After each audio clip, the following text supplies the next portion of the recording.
সাত সকালে বাড়ির ভিতর থেকে এক গৃহবধূর মৃতদেহ উদ্ধার ঘিরে ব্যাপক চাঞ্চল্য মুর্শিদাবাদ থানার তেঁতুলিয়া হাজীপাড়া গ্রামে। পরিবার সূত্রে জানা যায়, হরিহরপাড়া থানার তর্তিপুর এলাকার যুবক শাহিন শেখ এর সাথে গত ৩ মাস আগে ফ্রি ফায়ার গেমের মাধ্যমে তাদের পরিচয় হয়।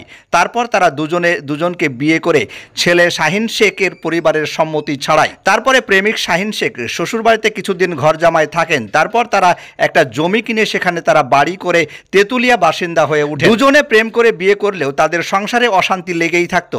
কিন্তু আজ সাত সকালে ঘরের ভিতর থেকে খুশি খাতুনের মৃতদেহ উদ্ধার হয়। খুশি খাতুনের পরিবারের দাবি, তাদের মেয়ে খুশি খাতুনকে মেরে ফেলেছে তার স্বামী শাহিন শেখ। তবে কি কারণে এই ঘটনা, খুন নাকি আত্মহত্যা, এর তদন্ত শুরু করেছে মুর্শিদাবাদ থানার পুলিশ। ব্যুরো রিপোর্ট, দমকল MK TV। জানি বলতে একটা চার দোকানে বসে আমরা চা খাচ্ছি। ইতিমধ্যে এখান থেকে আমাদের একটা চাচাতো ভাই ফোন করে বললেন যে আমাদের এখানে একজন ঘরে মারা গেছে, ঘরে তালা মারা, কাজে ডাকছি তো পাচ্ছি না। এবার আমরা এসে দেখলাম সবাই যে ছেলেটা মারা গেছে। আমরা থানাকে কল করলাম, থানা এসে দেখছি তো মেয়েটা মারা গেছে, ছেলেটার কোনো খোঁজ নেই পাইলে। যে ঘরে তালা মেরে মুখ দিয়ে ব্লাড উঠেছে, মানে হয়তো অনুমান টুটি চিপে মেরেছে। এবার আমরা তো খুলতে পারি না, ইটের ফুটে দিয়ে দেখলাম তো ছেলেটা না মেয়েটা পড়ে আছে বিছানায়। প্রশাসন আসলে প্রশাসনে ঢুকে দেখলাম তো মেয়েটা মারা পড়েছে। আপনি কটা নাগাদ জানতে পেরেছেন? তখন টাইম মনে হয় 9টা, না না 9টা 7:30। হাজবেন্ড এখন কোথায় আছে? তিনি এখন ও তো খোঁজই নাই, পালিয়ে গেছে। পেলেছে তালা মেরে পেলেছে। আমি বুঝিয়ে বলছি, আপনার নাম? রাকিব শেখ। ছেলে মারা গেছে। ছেলেটা কোথাকার বললো হাজীপাড়ার একটা মেয়েকে বিয়ে করেছে, মেয়েটাই মেরে ফেলেছে ছেলেটাকে। এসে দেখলাম, দৌড়ে আসলাম, 4-5টা লোক নিলাম। আমি এসে দেখলাম প্রগতি জান্নার ফাঁক দিয়ে দেখলাম ছেলে না মেয়ে। তারপর প্রশাসনকে ফোন করলাম, প্রশাসন বললো, প্রশাসন আলো। আপনার এই কপারটাকে কাউকে ভাঙতে দিলাম না, যে আগে প্রশাসন আসবে, প্রশাসনের সামনে দিয়ে একটা খোসানো যাবে। সে প্রশাসন আলো, প্রশাসনের সামনে তালা ভাঙলাম, তালা ভেঙে ভিতরে আমি নিজে ঢুকলাম, প্রশাসনও ঢুকলো। মেয়েটা দেখছিলাম শার্ট পাট হয়ে পড়ে আছে, কাপড়টা জামাটা উঠানো ছিল, জামাটাকে নামিয়ে দিলাম। নামিয়ে দিয়ে দেখলাম, স্যার বললো যে আমাদের প্রশাসন বললো যে ঘাটটা ঘোরাও, দিয়ে দেখলাম গলা একবারে টিপিয়ে মেরে ফেলেছে, বালিশটাও তলে পড়ে আছে। এটাই দেখলাম, মুখ দিয়ে ব্লাড পড়ে। মুখ দিয়ে ব্লাড ভালোই বার। ছেলেটার ঠিকানা কি? ছেলেটার ঠিকানা বলছে হরিহরপাড়া থানা, এখানকার তক্তিপুর নাকি বলছে ছেলেটার বাবার বাড়ি তক্তিপুর। ছেলেটার তক্তিপুর।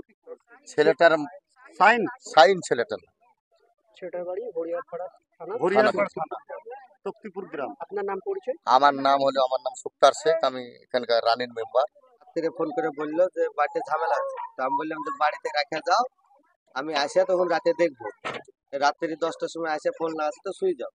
এই সকালে আমি খাওয়া দাওয়া করে বেরিয়ে কাজে চলে গেছি। এরকম থেকে শুনছি ফোন করে বলছে সব পাড়া প্রতিবেশী লোক। আপনি এসে কি দেখলেন? আমি এসে দেখলাম ঘরে মরে পড়ে আছে। এখন যে পুলিশ কোথায় আছে? পুলিশে তালা ভাঙলো, ওই তালা খুললাম, খুললো পুলিশই, দিয়ে আমরা যে লাশ বের করে নিলাম।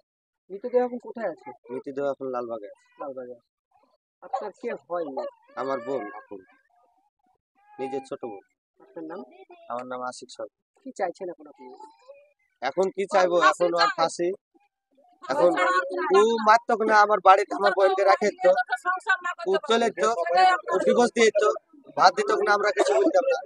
কিন্তু ও আমাকে না বলতে, না বলে মাইলো কেন? ও দু চড় মারে আমার বাড়িতে রেখে যেত, আমি কিছু বলতাম না। আমার বোনকে আমি খুঁজতাম, আবার আমি পারলে অন্য জায়গায় বিয়ে দিতাম। হ্যালো, আমি আপনাদের সেবক শাকিল আনসারি। আমি আসছি 20 নভেম্বর 2024 মুর্শিদাবাদে। কোথায়? আমি আসছি তর্তিপুর পল্লীমঙ্গল সমিতির বিচিত্রা অনুষ্ঠানে, আর তাদের সকলকে আনন্দ দেবার জন্য। তো চলে আসুন 20 নভেম্বর 2024 তর্তিপুর ফুটবল